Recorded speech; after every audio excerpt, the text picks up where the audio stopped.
अध्यक्ष महोदय, मैं राजस्थान विधानसभा की प्रक्रिया कार्य संचालन संबंधी नियम 131 के अंतर्गत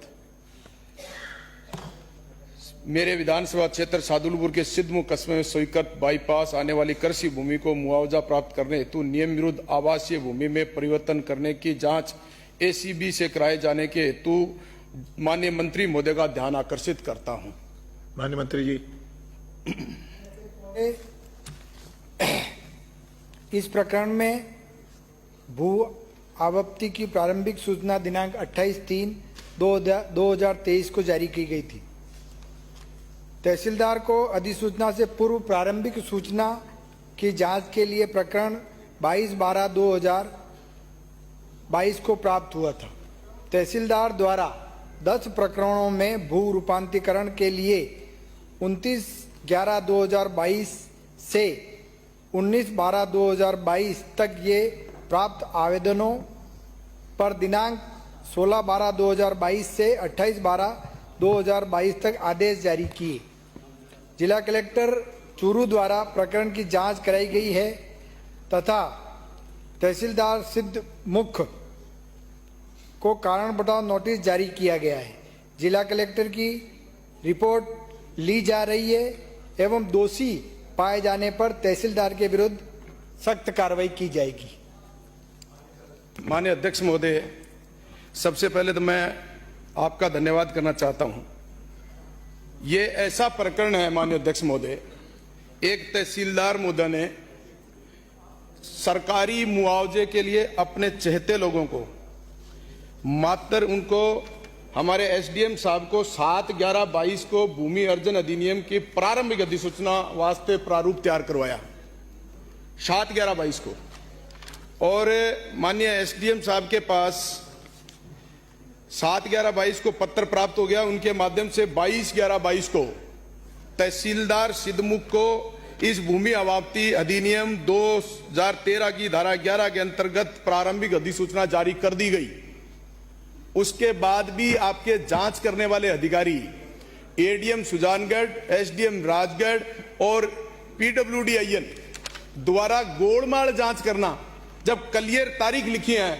अधिसूचना की तारीख को मानने की भी जहां तक बात है, माननीय सब अध्यक्ष महोदय, मैं आपके माध्यम से इनको अधिसूचना की प्रारंभिक वाली जो बात है मैं बताना चाहता हूं। प्रारंभिक अधिसूचना तैयार कर वास्ते राजपत्र में प्रकाशन भिजवाया जाए, यह 7/11/22 का ऑर्डर है। इसके बाद जो भूमि अर्जन अधिनियम 2013 की धारा 11(4) के अनुसार कोई भी व्यक्ति प्रारंभिक अधिसूचना के प्रकाशन की तारीख से इस अधिनियम के अधीन कार्रवाई को पूरा हो जाने के समय तक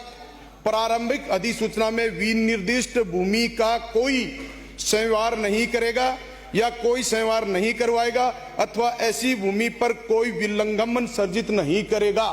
फिर भी माननीय तहसीलदार महोदय ने 10 लोगों को 22/11/22 को तहसीलदार को भूमि की सूचना के बाद 22/11/22 को अधिसूचना मिली। इन्होंने अपने लोगों को मिलकर 29/11 को ही भूमि का आवेदन ले लिया और 29/11 को लिया, 17/12 को लिया, 9/12 को लिया, 6/12 को लिया, 3/12 को लिया और एक ही परिवार का, पत्नी का, पति का, बेटे के नाम भूमि कन्वर्जन करने का काम किया।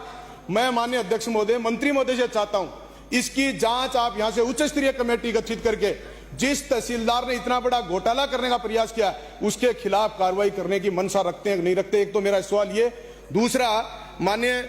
सभा अध्यक्ष महोदय, इसके कारण जो उद्देश्य मूल रूप से बाईपास रोड बनने का था, पिछले 2 साल से वो बाईपास रोड रुकी पड़ी है और आज भी आपके अधिकारी, वहां के तहसीलदार, पटवारी, गिरदावर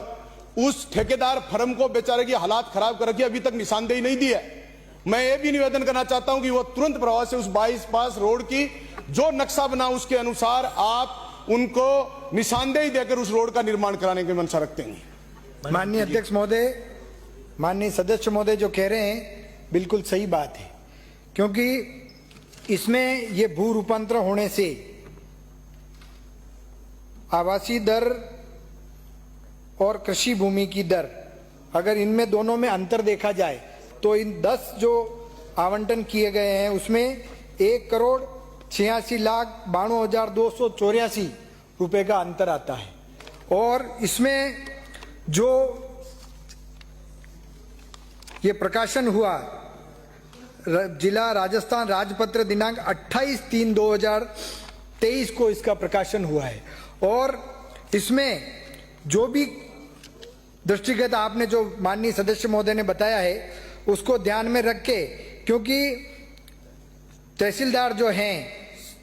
उनको कारण बताओ नोटिस जारी कर दिया गया है, परंतु मैं आपको सदन के माध्यम से माननीय अध्यक्ष महोदय सदन को मैं विश्वास दिलाना चाहता हूं कि इसकी पूरी जांच करके और इसमें जो भी आवश्यक कार्रवाई है उसको करने का काम हम करेंगे।